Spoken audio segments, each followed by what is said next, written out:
আজ বৃষ্টি ভেজা দিনে কোথায় বেড়াতে এসেছি আমি। আসসালামু আলাইকুম। আজ আপনাদের সাথে শেয়ার করব ঘোরাঘুরি করার মতো চমৎকার একটি জায়গা। এটা রাজশাহী হাইটেক পার্কের এরিয়া আর কি।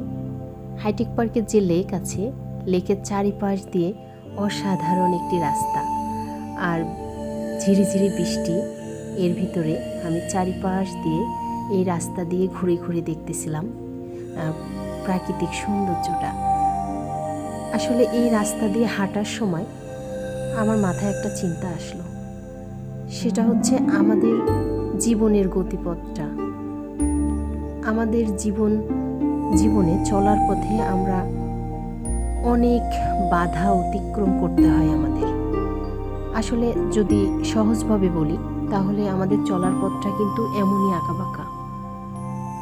এই আঁকাবাঁকা পথটা আঁকাবাঁকা, উঁচু নিচু বা চড়াই উতরাই থাকতেই পারে, কিন্তু আমাদেরকে চিন্তা করতে হবে সমান্তরালভাবে। এখন বলা যায় এটা সমান্তরালভাবে কীভাবে চিন্তা করা যায়, অনেকটা রেল লাইনের মতো। রেল লাইনটা যদি সমান্তরাল না হতো তাহলে দুর্ঘটনা ঘটতো সহজে। আর সমান্তরাল বলতে যে কোনো লক্ষ্যে স্থির থাকা, লক্ষ্যচ্যুত না হয়ে যাওয়া। আর এটার জন্য দরকার প্রচুর ধৈর্য ও অধ্যবসায়।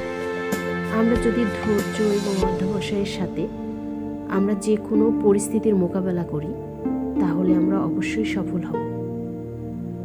আর জীবনের এই গতি সবসময় সোজা থাকবে না, এটাও আমাদেরকে মানতে হবে। তো আজকে এই পর্যন্তই। ধন্যবাদ সবাইকে।